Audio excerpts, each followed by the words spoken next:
Shalom, damai Kristus beserta kita. Hari ini kita akan melanjutkan kembali materi kita mengenal Tuhan. Kemarin video 10A adalah video intermezzo saja. Ada 10B-nya, tapi saya simpan dulu. Kita langsung maju pada video ke-11. Baik, mari kita langsung buka PowerPoint.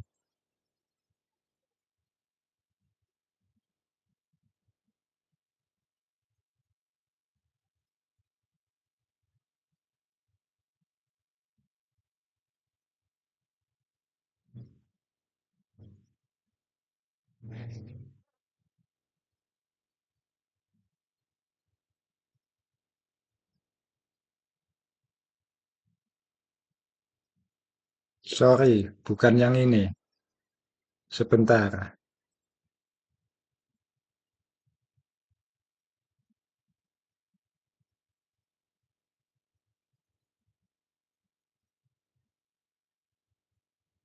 Nah, yang ini. Adonai Sefaot.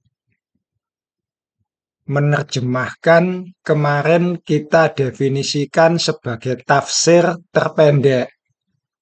Seri video kita ini bukan untuk menerjemahkan kitab suci, tetapi lebih condong pada menafsirkan kitab suci.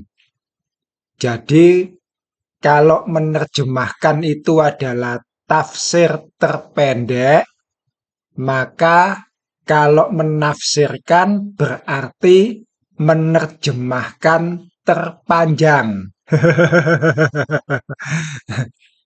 Maka yang sabar ya saudara, sebab kita sedang menafsirkan. Dan yang kita tafsirkan saat ini adalah Tuhan. Video kita dari seri 1 sampai seri 11 ini, saya masih bicara tentang tafsir Kejadian 1 ayat 1. Belum ayat 2. Buset. Serius ini. Bereshit bara Elohim et hasamayim ve'et haaretz. Saya masih berkutat di ayat pertama. Kenapa Musa tidak langsung memakai kosakata Adonai, tetapi memakai kosakata Elohim? Kenapa bukan Bereshit bara Adonai et hasamayim ve'et haaretz? Pernahkah saudara mempertanyakan hal-hal semacam ini? Adonai yang saya maksudkan tentu saja Yod-He-Vav-He yang dibaca Adonai. Kenapa tidak langsung Yod-He-Vav-He? Kenapa harus Elohim?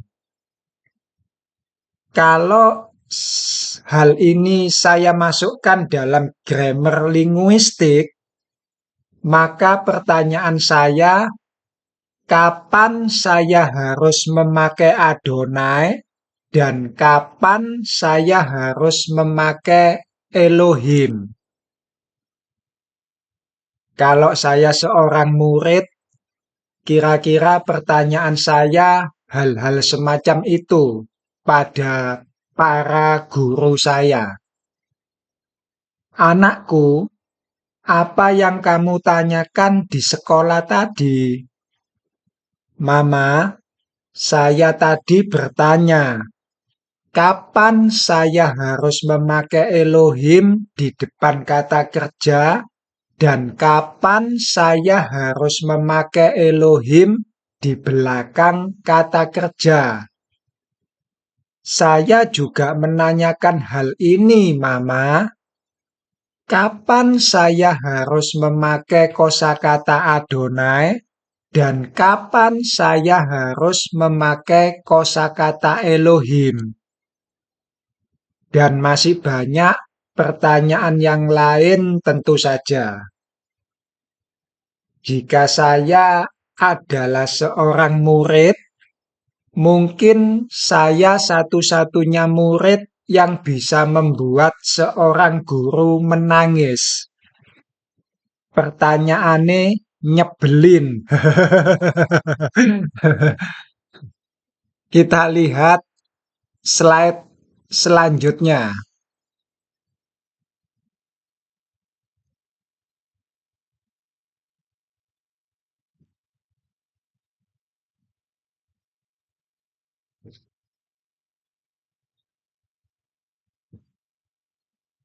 Yod-He-Vav-He itu dibaca dengan Adonai.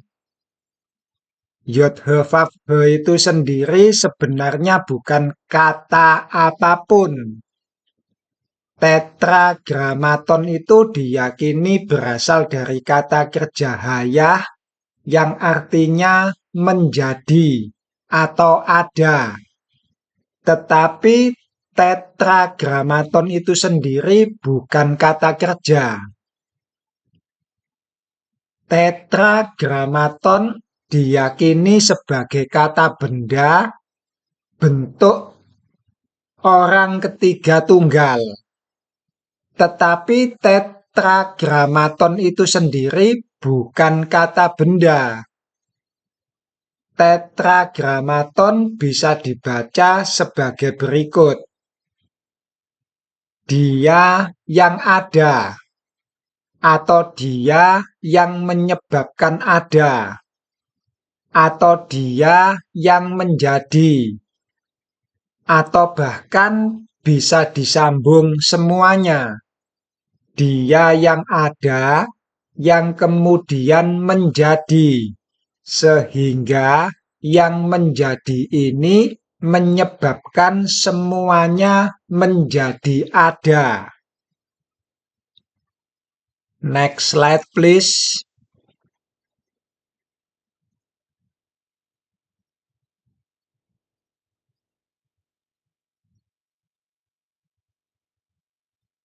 Yod-He-Vav-He itu bentuk tunggal.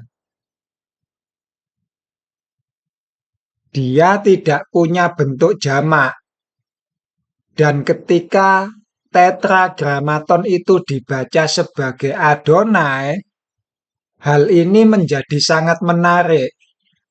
Sebab akhiran I itu sendiri sebenarnya bukan mengindikasikan sesuatu yang jamak, tetapi bentuk kepemilikan orang pertama tunggal.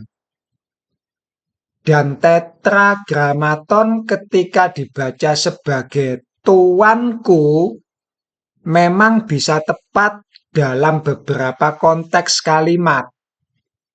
Contoh misalnya Kejadian 1 ayat 1. Seandainya Elohim saya ganti menjadi Adonai, bisa tepat sebenarnya. Bereshit bara Adonai. Pada mulanya Tuanku menciptakan langit dan bumi. Tapi juga bisa jadi salah kaprah kalau kalimatnya seperti ini. Akulah Adonai, Allah Israel. Akulah Tuanku, Allah Israel. Jadi aneh. Tapi akhiran I dalam Adonai secara khusus justru digunakan sebagai penanda plural of majesty, jamak keagungan. Di layar monitor yang saudara lihat adalah beberapa bentuk dari Adonai. Adon itu kata dasar yang berarti tuan. Adonai yang warna merah itu dipakai khusus untuk Tuhan.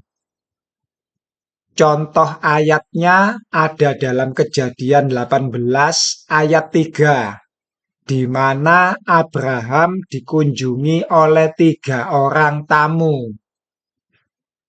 Contoh untuk adonim yang dipakai merujuk pada Tuhan adalah Maleakhi 1 ayat 6 atau Ulangan 10 ayat 17. Elohe ha Elohim, fa Adonai ha Adonim. Contoh untuk adonim yang dipakai merujuk pada manusia adalah Yesaya 19 ayat 4. Dan Yusuf juga dipanggil Adon oleh saudara-saudaranya. Adoni, tuanku. Next slide, please.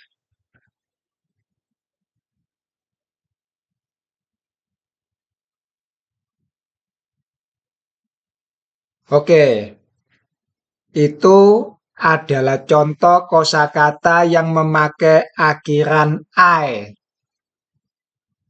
Artinya itu tadi, bentuk kepemilikan orang pertama tunggal. Dan sekali lagi, khusus untuk Adonai menjadi bentuk plural of majesty, jamak keagungan. Untuk Yod-He-Vav-He itu sendiri tidak punya bentuk jamak. Sebab tetragramaton itu sebenarnya memang bukan kata-kata apapun dalam grammar bahasa apapun. Yod-He-Vav-He hanyalah menjadi. That's it. Yod-He-Vav-He hanya ada. That's it. Baik.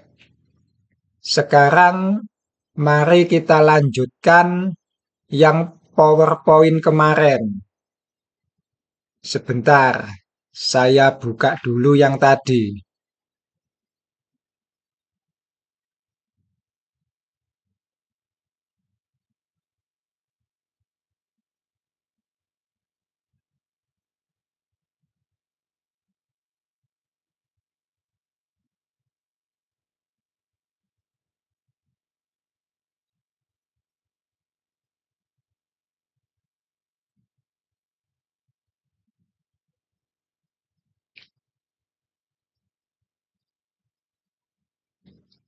Oke, jadi kemarin kita punya premis bahwa Tuhan itu adalah semesta alam itu sendiri.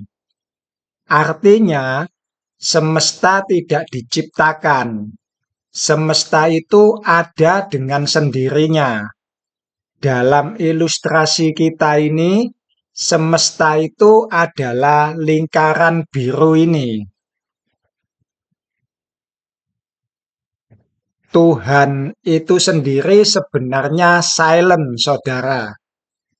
Tuhan itu tidak berisik. Tuhan itu sangat tenang, sunyi, dan tidak bersuara. Yang Dia lakukan hanya memberi. Itu saja. Kalau mau menyembah atau tidak menyembah, Dia tidak peduli. Kalian mau mempersembahkan korban atau tidak mempersembahkan korban, Tuhan tidak peduli. Kalian mau berbuat dosa atau berbuat baik, Dia tidak peduli. Tuhan itu sendiri tidak berisik. Dia hanya memberi. That's it. Bapa di surga menerbitkan matahari untuk orang yang jahat dan juga untuk orang yang baik. Bapa di surga menurunkan hujan untuk orang yang jahat, juga untuk orang yang baik. Tuhan itu tidak berisik, Dia hanya memberi. Dari mana ajaran Yesus ini berasal? Ya dari kitab Kejadian 1 ayat 1. Loh, Kejadian 1 ayat 1 kan hanya berbunyi, pada mulanya Allah menciptakan langit dan bumi. Mana ada Bapa menurunkan hujan untuk orang yang jahat dan juga orang yang baik? Saudaraku, kita ini sedang menafsirkan Kejadian 1 ayat 1, bukan sedang mengalih bahasakan. Kejadian 1 ayat 1 ini punya banyak dasar untuk ajaran-ajaran selanjutnya yang ada dalam kitab suci kita. Makanya saya pernah mengatakan bahwa Kejadian 1 ayat 1 ini adalah sejarah dari permulaan Tuhan itu sendiri. In the beginning. Sekali lagi, secara tafsir, bukan secara grammar, bukan mengahli bahasakan. Paham ya, saudara? Tuhan itu tidak bersuara, saudaraku. Tuhan itu silent. Dalam huruf Ibrani ada 2 huruf yang tidak bersuara. Apa saja itu? Yang pertama adalah alef. Yang kedua adalah ayin. Alef dan ayin adalah 2 saudara kembar yang sifatnya bertolak belakang. Ada ring the bell, kisah Esau dan Yakub. Ini sebenarnya cukup menarik untuk kita dalami, saudara. Tapi saya tidak akan bicara tentang huruf-huruf. Sekedar intermezzo saja. Saya pribadi kalau melihat huruf alef dan ayin, 2 huruf itu memang seperti bertolak belakang. Kadang saya bisa membaca alef dan ayin ini sebagai bapa seorang diri, sebagai Adonai Hashem yang hanya berdiam diri sambil melihat segala ciptaannya untuk dipelajari. Tapi kadang saya juga bisa membaca bahwa alef itu adalah Bapa dan ayin itu adalah Kristus. Ia tidak akan berteriak atau menyaringkan suara atau memperdengarkan suaranya di jalan. Buluh yang patah terkulai tidak akan diputuskan. Ada ring the bell. Ia dianiaya, tetapi ia membiarkan dirinya ditindas, anah, dan tidak membuka mulutnya. Ia seperti anak domba yang dibawa ke pembantaian, seperti induk domba yang keluh di depan pencukurnya. Ia tidak membuka mulutnya. Ada ring the bell.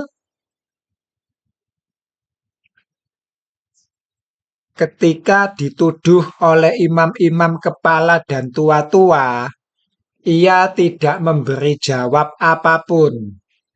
Lalu kata Pilatus kepadanya, "Tidakkah engkau mendengar betapa banyak tuduhan saksi-saksi ini terhadap engkau?" tetapi ia tidak menjawab suatu kata pun sehingga wali negeri itu sangat heran. Akan tetapi saya juga bisa membaca Alef ini sebagai Kristus, sedang Ayin sebagai antikristus. Sebuah mata yang hanya melihat dalam kegelapan. Tanpa bersuara, tiba-tiba dia menyergap. Zakaria 11 ayat 17. Celakalah gembalaku yang pandir, yang meninggalkan domba-domba. Kamu bidat, kamu sesat. Domba-domba yang melakukan heresi harus diekskomunikasi. Buset. Biarlah pedang menimpa lengannya dan menimpa mata kanannya. Biarlah lengannya kering sekering-keringnya dan mata kanannya menjadi pudar sepudar-pudarnya. Dajjal, my friend. Mata kanannya menjadi pudar sepudar-pudarnya. Ring the bell. Jika matamu yang kanan menyesatkanmu, congkellah dan buanglah itu. Lebih baik tidak punya gembala yang pandir daripada punya gembala pandir beserta domba-dombanya dicampakkan ke dalam neraka. Jadi sekali lagi, Adonai itu tidak bersuara. Alef. Dia hanya melihat dalam terang. Ayin. Bukan melihat dalam gelap. Ayin bisa jadi sayin. Mata pedang yang diam-diam menusuk dalam gelap. Tikam dari belakang, lawan lengah diterjang, lalu sibuk mencari kambing hitam. Adonai punya 2 anak kembar, terang dan gelap. Dan Adonai sudah memutuskan untuk tinggal di dalam terang. Adonai tidak mau tinggal di dalam gelap. Kisah yang akan saya sampaikan ini akan menjadi dasar apa yang tertulis dalam kitab suci. Dan itu semua masih berasal dari tafsir kitab Kejadian 1 ayat 1. Adonai tidak bersuara. Yang bersuara itu adalah nafasnya Adonai. Sama seperti kalau kalian bernafas. Silakan nanti malam dicoba sendiri. Kalau malam itu kan biasanya suasana sunyi. Kalian bernafas seperti biasa saja. Dan itu pasti terdengar. Apalagi kalau kalian mengambil nafas panjang.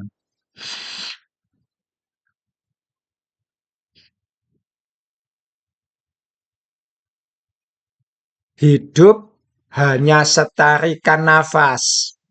Hevel hafalim. Dan nafas itu terdengar. Kalau kalian terus mengikuti seri video saya ini, nanti kalian akan melihat bahwa nafas Tuhan pun akan ada masanya untuk berhenti. Mengkhotbah, segala sesuatu ada masanya. Ada masa untuk menarik nafas, ada masa untuk menghembuskan nafas. Ada masanya di mana Tuhan berhenti bernafas. Dan itu membubarkan arti hidup kekal yang selama ini saya bayangkan.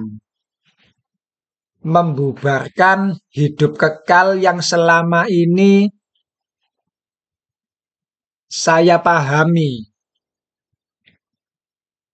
Kita memang akan hidup kekal, tapi bukan hidup kekal seperti yang saya bayangkan dahulu. Dan saya yakin kalian semua juga membayangkan hidup kekal itu seperti apa yang saya bayangkan dahulu. Sekarang saya mempunyai pemahaman yang baru mengenai arti hidup kekal.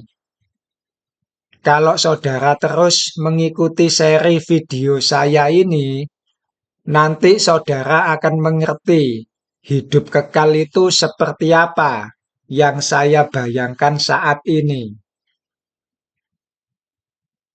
Baik, saudara, sekarang mari kita melihat nafas Tuhan, Nasyam Elohim. Tapi sampai detik ini Elohim masih bernafas. Noshem Elohim. Dan yang akan kita bicarakan sekarang adalah Nasyam Elohim. Bentuk lampau. Saya akan berusaha memakai bahasa yang tidak asing di telinga kalian semua. Pada mulanya adalah nafas. Nafas itu bersama-sama dengan Allah, dan nafas itu adalah Allah. Ada ring the bell?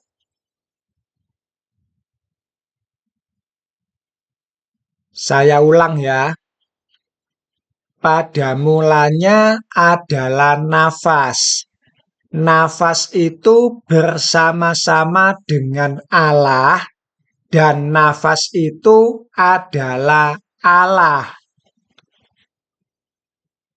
Allah bernafas. Nesamah. Nasam Elohim. Kita lihat ke layar monitor.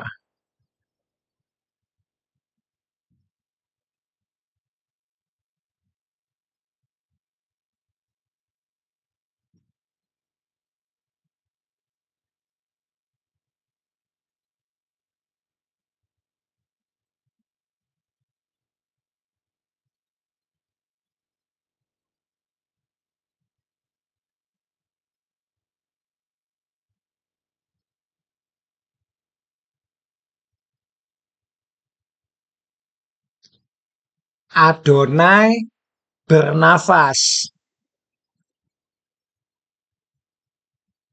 Kalian bisa melihat titik kecil warna putih ini. Saya gedein dikit dah.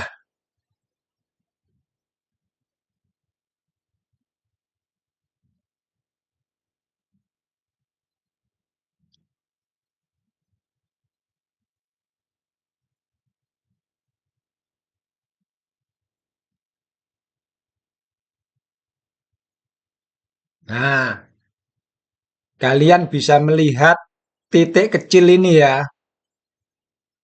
Inilah nafas dari Adonai. Lalu Adonai ada di mana? Adonai tidak terlihat sebab Tuhan itu roh. Tapi karena ini adalah sebuah ilustrasi untuk mempermudah memahami Tuhan, maka saya akan memperlihatkan pada kalian Adonai itu di mana.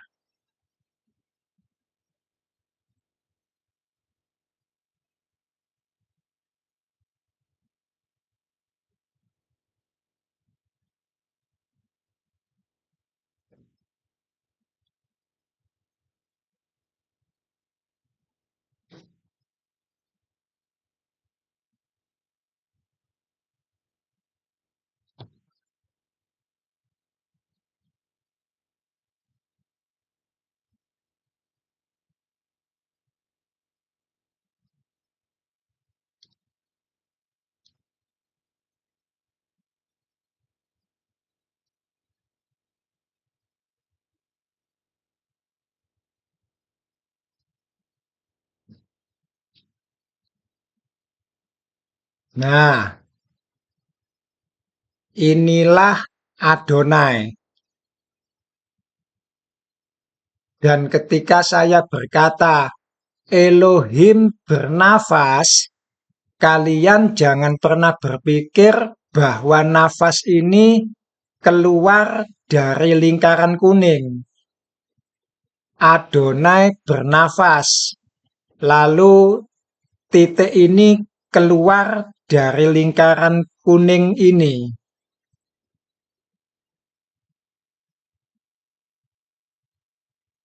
Seperti ini.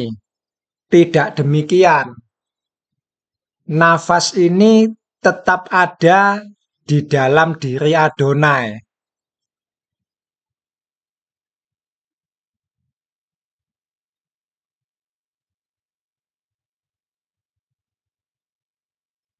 Paham ya, saudara? Dan sebelum saya lanjutkan, mari kita lihat dari mana dasarnya Mazmur Daud pasal 103.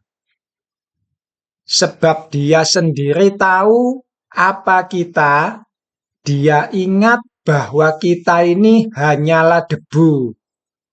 Dari mana Daud mendapatkan Mazmur seperti itu? Dari kitab Kejadian 1 ayat 1. Tuhan itu sendiri sebenarnya menganggap dirinya sendiri hanyalah setitik debu. Dan semua kata-kata puitis semacam itu dasarnya adalah kitab Kejadian 1 ayat 1. Aku hanyalah setitik air dalam samudera luas. Aku adalah butiran debu di padang pasir. Bahkan ada salah satu karya aforisma dari Rabindranath Tagore yang saya suka sekali kata-katanya. Aku adalah tetesan air yang kecil di atas teratai. Sedangkan engkau adalah tetesan air yang besar di bawah teratai. Kata setetes embun pada air di danau. Itu semua dasarnya adalah apa yang baru saja saya ceritakan. Tuhan bernafas. Mari kita kembali fokus pada gambar ilustrasi.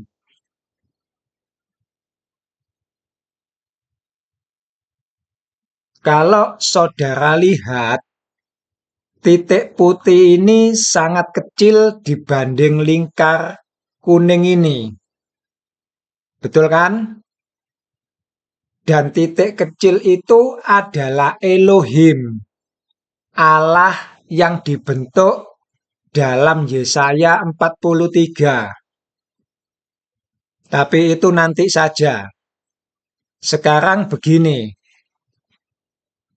jarak dari titik kecil ini ke tepi lingkaran kuning ini katakanlah 10 meter.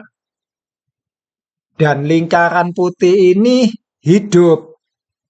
Artinya lingkaran putih ini bisa tumbuh berkembang, bisa membesar, seperti ini.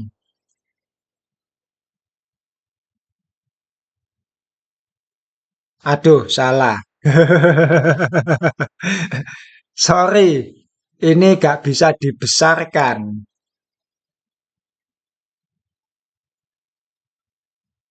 Kita pakai gambar 11 saja.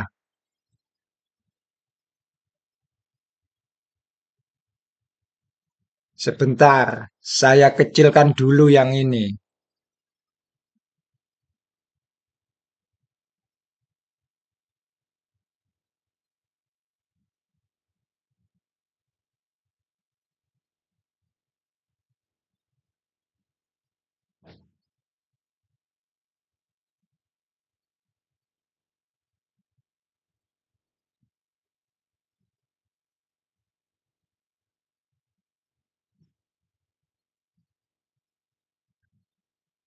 Nah, gini ya.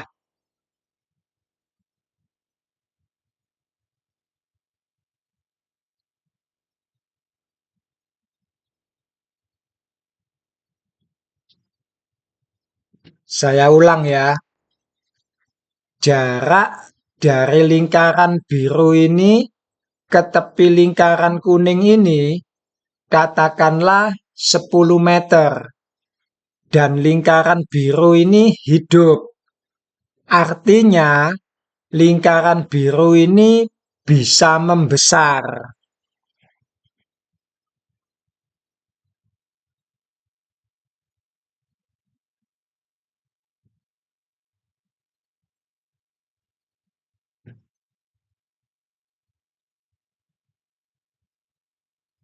Nah, hasilnya seperti ini. Ketika lingkaran biru ini membesar, seharusnya kan jarak dari sini ke sini jadi berkurang. Benar tidak? Yang tadinya 10 meter, sekarang katakan jadi 5 meter. Betul ya? Masalahnya, ketika lingkaran biru ini membesar, lingkaran kuning ini ikut membesar. Sehingga sebesar apapun lingkaran biru ini tumbuh, dia akan tetap seperti sebuah titik kecil. Paham, saudara?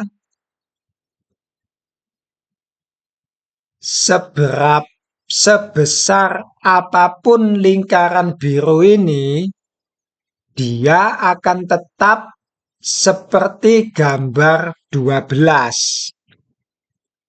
Ini.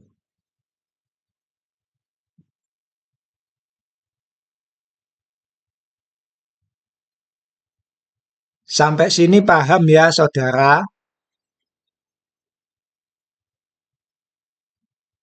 Adonai itu sendiri silent. Mau sebesar apapun titik kecil ini tumbuh, Adonai selalu punya ruang.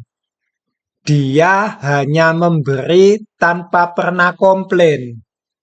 Jangan besar-besar, nanti aku sendiri tidak punya ruang. Tidak pernah demikian. Adonai selalu punya ruang dan selalu memberikan ruangnya bagi si kecil ini tanpa pernah bersuara. Paham ya, saudara? Tapi si kecil inilah yang bersuara, sebab dia adalah sebuah nafas. Jadi sekali lagi, pada mulanya adalah nafas.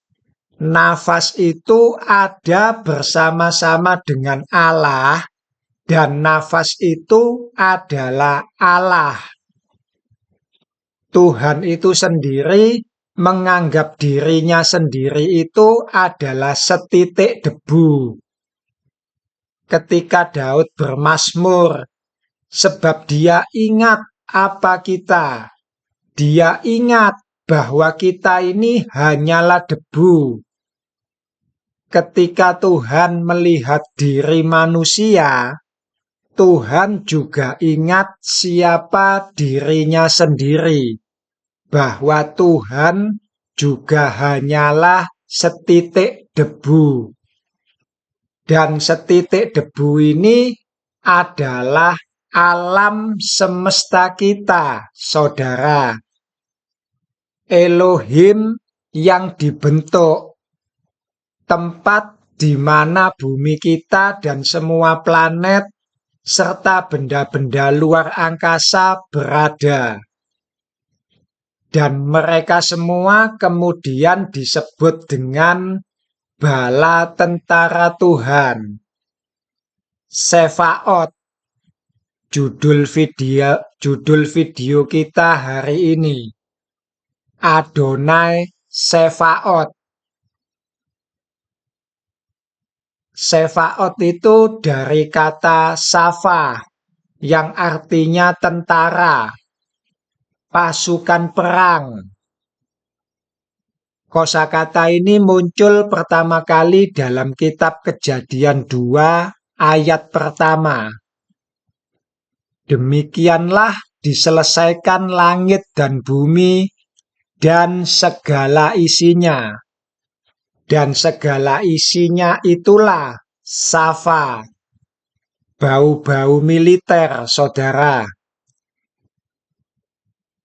Fakulu hasamayim fa haaretz fakal sefaam. Demikianlah diselesaikan langit dan bumi dan segala pasukan perang. Atau bisa juga dan segala tentaranya. Tapi untuk kosakata Adonai Sefaot itu sendiri pertama kali muncul dalam kitab 1 Samuel ayat 3. Adonai Sefaot, Adonai pasukan perang, atau lebih umum disebut Tuhan semesta alam. Tapi kalau dibalik, Sefa Adonai sudah ada dalam kitab Yosua. Yosua 5 ayat 14. Kawan atau lawan? Bukan keduanya. Anisar Sefa Adonai. Saya panglima bala tentara Adonai. Saya bukan kawan, saya juga bukan lawan. Anisar Sefa Adonai. Nanti saudara juga bisa membandingkan kosakata safa ini dengan kosakata saf yang mempunyai arti tertutup. Seperti cangkang kura-kura yang tertutup. Covered. Itu korelasinya dengan Allah yang dibentuk. Lingkaran kuning mengcover lingkaran putih. Adonai menjadi seperti cangkang bagi isi di dalamnya. Dan ring the bell. Yatsar itu juga mempunyai arti menyempit. Lingkaran kuning adalah nafas yang dihirup. Dia mengembang. Sedang lingkaran putih adalah nafas yang dihembuskan. Dia menyempit. Lingkaran putih itu adalah nafas yang keluar akibat tekanan dari hembusan. Dia tertekan. Biarkan dirimu ditindas. Biarkan dirimu ditekan. Aku akan memberi kelegaan. Ditekan, mengembang. Ditekan, mengembang. Kembang kempis. Tuhan itu hidup. Dan inilah hidup. Mengembang, mengempis. Mengembang, mengempis. Paham maksud saya, saudara? Saya harap saudara sudah punya gambaran yang lebih jelas sekarang.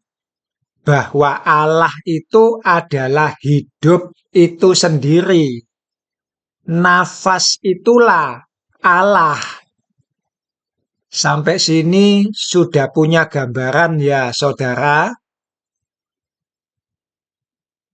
Kalau tadi saya gambarkan titik putih ini adalah nafas yang berisik, sedang lingkaran kuning adalah Adonai yang bernafas.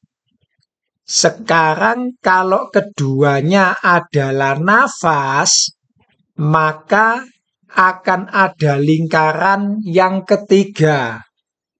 Dan lingkaran yang ketiga itulah yang disebut dengan Adonai.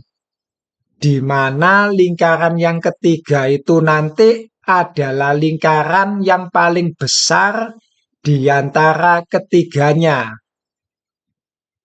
Sampai sini paham ya, saudara?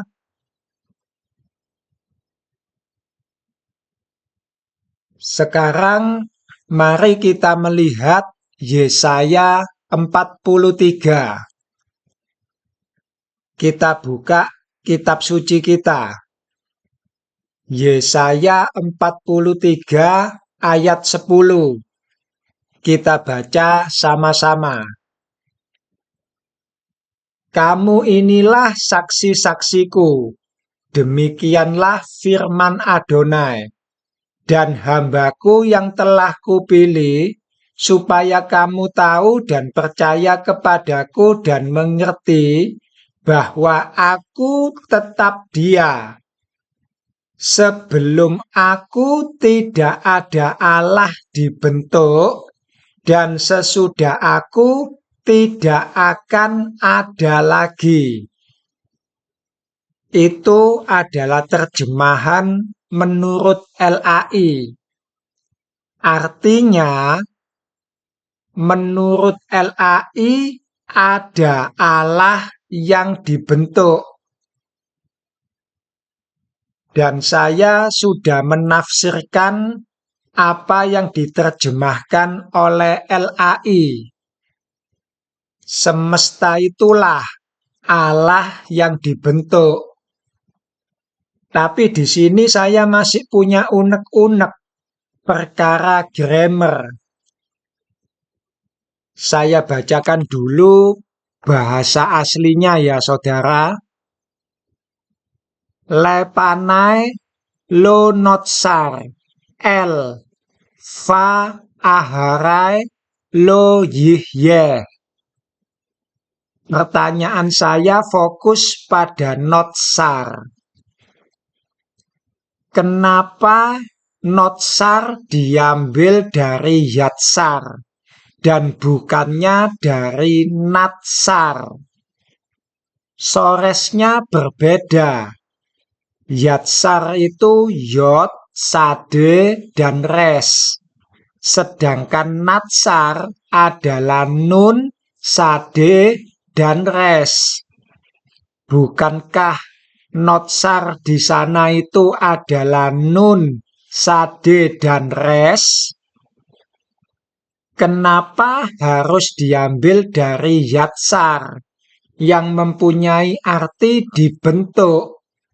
Kenapa tidak diambil dari natsar yang mempunyai arti menjaga? Seperti yang ada banyak dalam kitab Amsal. Ambil contoh saja Amsal 4 ayat 23. Sekali lagi, saya bukan orang yang mengerti bahasa Ibrani, tapi saya berusaha untuk mengerti. Dan itu adalah sebuah pertanyaan dari saya. Unek-unek Odi, bukan unek-unek Daud. Sekarang saya akan coba mengalih bahasakan versi saya sendiri. Versi King Odi. King Odi. Lepanai itu dari le ditambah panim di hadapanku. Tapi memang bisa juga sebelum. Lo artinya tidak atau bukan. Notsar saya baca menjaga. Binyan paal, bentuk aktif. Kal, menjaga, bukan dijaga. El adalah Allah. Lepanai lo notsar el. Di depanku tidak ada Allah yang menjaga. Atau sebelum aku tidak ada Allah yang menjaga. Fa kata sambung. Aharai kebalikan dari panai. Di belakangku. Atau lawannya sebelum yaitu sesudah. Lo tidak, yihyeh dari hayah yang artinya menjadi. Fa aharai lo yihye. Dan di belakangku tidak ada Allah yang menjadi. Atau sesudah aku tidak ada Allah yang menjadi. Sekali lagi, saya harap ada koreksi jika saya salah. Saya bukan ahli bahasa Ibrani. Saya justru berusaha untuk memahami bahasa Ibrani. Kenapa notsar dalam Yesaya ini diambil dari yatsar? Kenapa bukan dari natsar?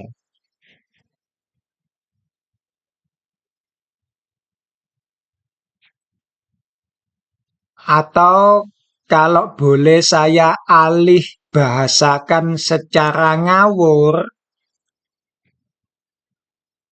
sebelum aku tidak ada yang menjadi Allah, dan sesudah aku tidak ada yang menjadi Allah. Artinya, Dia satu-satunya yang menjadi Allah. Di depanku tidak ada Allah yang dibentuk. Di belakangku juga tidak ada Allah yang dibentuk. Aku satu-satunya Allah yang dibentuk. Siapa yang membentuk Allah? Baik, saudara, saya rasa sampai di sini dulu. Next video, kita akan melihat apa isinya Allah yang dibentuk ini sebelum Dia mempunyai bala tentara. Shalom.